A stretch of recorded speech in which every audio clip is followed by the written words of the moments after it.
बिस्मिल्लाहिर्रहमानिर्रहीम। काश्तकार भाइयों, आपके ख्याल में हमारे काश्तकारों का सबसे बड़ा मसला क्या है? क्या हमारी फसलों को बुरी तरह मुतासर करती हुई मौसमियाती तब्दीलियाँ हैं, या हमारे यहाँ ज़राई मुदाखलत का बेतहाशा महंगा होना है, हमारी फसलों में हशरात और बीमारियों का हमला होना है, या हमारी किसानों को उनकी पैदावार का मुनासिब रेट का ना मिलना है? ये तमाम मसाइल यकीनन बहुत बड़े हैं, लेकिन आज मैं जिस मसले पर बात करूंगा वो इन तमाम मसलों की माँ है। ये तमाम मसले तकरीबन उसी एक मसले से ही फूटते हैं। उन तमाम मसाइल का हल भी इसी एक मसले के हल के अंदर मौजूद है, और वो मसला हमारी ज़मीनों की इंतहाई नाकस और बुरी सेहत का है। इसको यूं समझ लीजिए कि नामियाती मादा, जो कि दुनिया भर में ज़मीन की ज़रखेज़ी की एक सबसे बेहतरीन मिसाल समझा जाता है, जो आइडियली तौर पे ज़मीन में तकरीबन 5% तक होना चाहिए, हमारी ज़मीनों में वो 0.5 से लेके 0.9% तक तकरीबन ये पाया जाता है, जिससे आप समझ सकते हैं कि हमारी ज़मीनें किस हद तक वो ख़राब हो चुकी हैं। मेरी आज की इस वीडियो का मकसद आपको इस मामले की संगीनी से आगाह करना है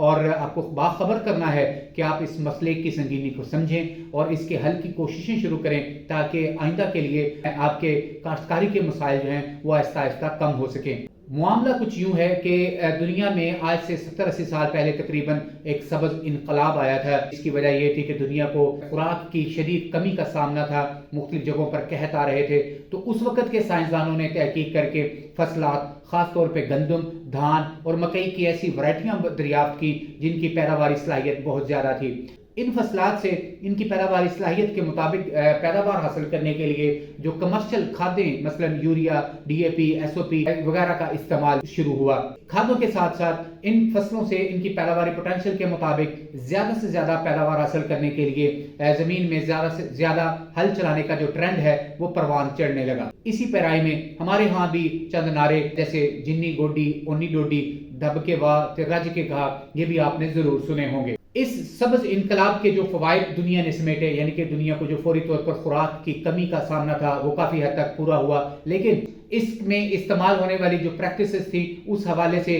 हमें कुछ एहतियातें करनी थी। वक्त के साथ साथ कुछ तब्दीलियां उस अप्रोच में लेके आनी थी, लेकिन बदकिस्मती से हम वो नहीं लेके आए, जिसकी वजह से सबज इनकलाब का बायस बनने वाली जो प्रैक्टिसेस थी, मसलन ज़्यादा पैदावारी सलाहियत की हामिल फसलों को काश्त करना, ज़्यादा से ज़्यादा सिंथेटिक फर्टिलाइज़र खादों का इस्तेमाल है, और ज़मीन में ज़्यादा से ज़्यादा हल चलाने का जो एक ट्रेंड था, इसने दुनिया की ज़राअत पे बहुत बुरे असरात छोड़े। सबसे अहम जिस चीज़ को मुतासर किया वो ज़मीन की सेहत थी। उसकी वजह यह है कि ये जो ज़्यादा पैदावार देने वाली फसलें थी इनको बार बार काश्त किया जाने लगा, और जिसकी वजह से जो रवायती फसलात थी जैसे तेलदार इजनास हैं या फलीदार इजनास हैं, उनकी काश्त जो है वो इंतहाई कम हो गई। और ये जो फसलों के हेर फेर का या रद्दो बदल का जो असूल है, जिससे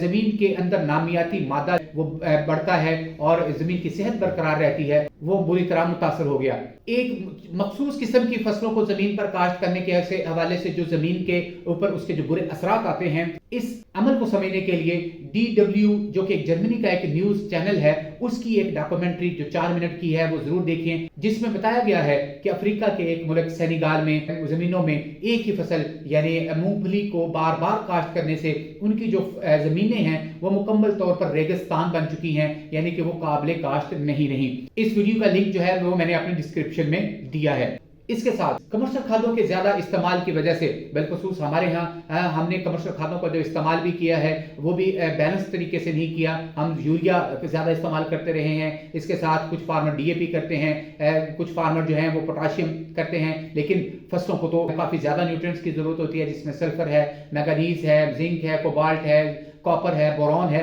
गो कि इनकी क्वांटिटी बहुत कम होती है, क्योंकि फसलों को बहरहाल इनकी ज़रूरत होती है और इनका अपना रोल है, हमने इनको जो है वो ज़मीन में नहीं डाल सके, जिसकी वजह से हमारी जो ज़मीनों की साख्त है वो मुतासर हुई, ज़मीन के अंदर जो केमिकल रिएक्शंस हैं वो मुतासर हुए। और इसके साथ साथ हमने अपनी ज़मीनों में जो नामियाती मादा यानी गोबर की गली सड़ी खाद है वो नहीं शामिल कर सके, और ये नामियाती मादा जो है जिसने ज़मीन को बाइंड करके रखना था, पकड़ के रखना था, ज़मीन को जान डालनी थी ज़मीन में, वो बदकिस्मती से हम नहीं कर सके, जिसकी वजह से हमारी ज़मीनों की अमूमी सेहत जो है वो दिन ब दिन गिरती चली गई। इसके साथ साथ जो ज़्यादा हल चलाने का जो ट्रेंड परवान चढ़ा, उसके साथ ये हुआ کہ جب ہل چلایا جاتا ہے تو زمین کے اندر جو بچا کچا نامیاتی مادہ ہے وہ بھی سطح زمین کے اوپر آ جاتا ہے، اور جس کے اوپر جب گرمی پڑتی ہے، سورج کی روشنی پڑتی ہے، تو اس کے جو گلنے سڑنے کا عمل ہے وہ تیز ہو جاتا ہے، اور حشرات اس پہ ایکٹ کرتے ہیں اور اس کو گلا سڑا دیتے ہیں، اور گلنے سڑنے کے عمل کے دوران جو اس کے اندر کاربن ہے، اور جو کاربن کے